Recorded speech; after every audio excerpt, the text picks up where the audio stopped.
भारतीय महिलांच्या चमूने वर्ल्ड कप जिंकून जी दैदिप्यमान कामगिरी केलेली आहे त्याबद्दल मंत्रिमंडळाने अभिनंदनाचा प्रस्ताव पारित केलेला आहे। त्याचप्रमाणे आपल्या महाराष्ट्रातल्या 3 खेळाडू ज्याच्यामध्ये स्मृती मानधना आहे, ज्याच्यामध्ये जेमिमा रॉड्रिक्स आहे, ज्याच्यामध्ये राधा यादव आहे, या तिन्ही खेळाडूंचा सत्कार हा राज्य सरकारच्या वतीनं केला जाईल आणि आपल्या धोरणानुसार त्यांना कॅश प्राइज देखील त्या ठिकाणी दिलं जाईल आणि सर्व परीने त्यांनी जो काही या ठिकाणी भारताची मान उंच केलेली आहे त्या संदर्भात सर्व प्रकारे त्यांचा सन्मान करण्याचा निर्णय आज आपण घेतलेला आहे। त्याचप्रमाणे पुढच्या काळामध्ये जेव्हा शक्य असेल त्यावेळी ही टीम संपूर्ण टीम ज्यावेळेस मुंबईमध्ये असेल त्यास त्या टीमचाही सत्कार आम्ही निश्चितपणे करणार आहोत। आज राज्य मंत्रिमंडळाने आपलं जे महात्मा फुले जनआरोग्य योजना आहे या योजनेच्या अंतर्गत 1300 आजार आतापर्यंत अधिसूचित आपण केले होते। आज जवळपास त्याच्यामध्ये वाढ करून 2399 म्हणजे 2400 आजारांकरता आपण त्या ठिकाणी या योजनेच्या अंतर्गत मान्यता दिलेली आहे। किंवा आता 2400 म्हणजे 2399 आजाराकरता 5 लाखापर्यंतचा सगळा खर्च हा सर्व नागरिकांकरता या योजनेच्या अंतर्गत केला जाईल आणि काही आजार असेही चिन्हित केलेले आहेत की ज्यामध्ये अधिकचा खर्च आहे। असे जे आजार आहेत त्याही आजारांमध्ये चिन्हित आजारांमध्ये 10 लाख किंवा त्यापेक्षा जास्त खर्च देखील देण्याचा निर्णय हा राज्य सरकारच्या वतीनं घेण्यात आलेला आहे। यासोबत अनेक आजारांचे जे पॅकेजेस आहेत हे आता नवीन रेटने म्हणजे काही ठिकाणी आपण जवळपास दुप्पट रेट केलेला आहे त्यामुळे देण्याचा निर्णय केलाय।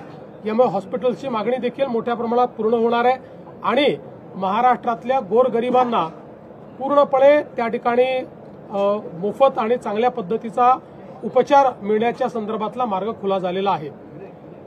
काल परवा जी काही आपल्या पुणे जिल्ह्यामध्ये बिबट्याच्या माध्यमातून जी काही मृत्यूची घटना झालेली आहे अतिशय दुर्दैवी अशा प्रकारची घटना आहे। एकीकडे काही भागांमध्ये वाघाच्या माध्यमातून आणि विशेषतः या भागामध्ये तर बिबट्याच्या माध्यमातून खूप मोठ्या प्रमाणात अशा प्रकारच्या घटना घडतायत। मुळात एक अंदाज असा आहे की जवळपास 1300 बिबट त्या ठिकाणी आता पूर्ण म्हणजे पुणे जिल्हा असेल, लगतचा नगर जिल्हा असेल, या सगळ्या भागांमध्ये आज त्यांचं विचरण चाललेलं आहे आणि म्हणून या ठिकाणी आता आम्ही केंद्र सरकारशी चर्चा करतो आहोत। आता माझं प्राथमिक बोलणं आलं आणि मी आता परत केंद्रीय वनमंत्री मोदयांची चर्चा करतो आहे। या संदर्भात वळसे पाटील साहेब देखील माझ्याकडे आले होते। वळसे पाटील साहेबांनी देखील त्या ठिकाणी अतिशय गंभीरतेने हा सगळा मुद्दा मांडलेला आहे आणि आम्ही केंद्र सरकारला विनंती करणार आहोत की एकीकडे हे बिबटे जे आहेत हे काही प्रमाणात पकडून आणि ज्या ठिकाणी रेस्क्यू सेंटर्स आहेत त्या ठिकाणी ते देण्याची आम्हाला त्यांनी परवानगी द्यावी आणि त्यासोबत मोठ्या प्रमाणात स्टरलायझेशनचा प्रोग्राम हा देखील जे काही प्रचलित धोरण आहे त्या धोरणाप्रमाणे केंद्र सरकारची परवानगी घ्यावी लागते तशा प्रकारची परवानगी आम्हाला द्यावी। कारण आता जो काही आपल्याकडे जंगलाचा किंवा बाकी जो एरिया आहे त्याच्या तुलनेत ही संख्या मोठी झालेली आहे आणि म्हणून स्टरलायझेशनचा देखील एक प्रोग्राम हातामध्ये घेण्याच्या संदर्भात आम्हाला त्यांनी परवानगी द्यावी आणि अर्थातच ज्यावेळी एखादा बिबट हा नरभक्षी होतो त्यावेळी आवश्यकता असेल तर त्याला पुट डाऊन करण्याची पण परवानगी दिली जाते। तर अशा सगळ्या परवानग्या त्या ठिकाणी केंद्र सरकारने द्याव्या अशा प्रकारची मागणी करून आम्ही त्यांच्या मदतीने हा जो काही आता एक प्रश्न निर्माण झालेला आहे हाही प्रश्न सोडवण्याचा प्रयत्न आम्ही करणार आहोत। राज्यामध्ये मोठ्या प्रकल्पांचा तुम्ही आढावा घेताय, मात्र काही प्रकल्पांमध्ये जे कंत्राटदार आहेत आपल्याला कामं वेळेत पूर्ण होताना पाहायला मिळत नाही। अशा कंत्राटदारांवरती काल तुम्ही असं आहे की 21 प्रकल्पाचा काल मी आढावा घेतलाय जे राज्यातले आणि MMR रिजन मधले महत्त्वाचे प्रकल्प आहेत।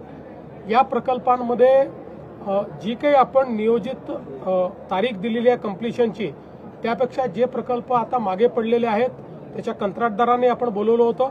काही अडचणी कंत्राटदारांनी देखील सांगितल्या त्या अधिकाऱ्यांना सांगून आपण सोडवायला लावल्या। काही ठिकाणी कंत्राटदारांचं काम स्लो होतं त्या ठिकाणी त्यांना आपण तंबी दिलेली आहे। कुठल्याही परिस्थितीमध्ये जनरेशनल प्रोजेक्ट होऊ नये अशा प्रकारची त्या ठिकाणी मी सांगितले 5-5, 7-7, 10-10 वर्ष प्रोजेक्ट चालतात, हे आम्हाला मान्य नाही. प्रोजेक्ट वेळेत कंप्लीट झाले पाहिजे या दृष्टीनं वॉर रूमच्या माध्यमातून त्याचं टास्क वाईज आम्ही डिव्हिजन केलेलं आहे. प्रत्येक टास्कला किती वेळ लागणार आहे त्या संदर्भातला निर्णय केलेला आहे आणि प्रत्येक टास्कचं मॉनिटरिंग कोण करेल अशा प्रकारची जबाबदारी देखील आपण फायनल केलेली आहे आणि त्यासोबत ज्या काही अडचणी येतात त्या दूर करण्याची यंत्रणा देखील आपण तयार केली. आज मंत्रिमंडल में बीसीसीआई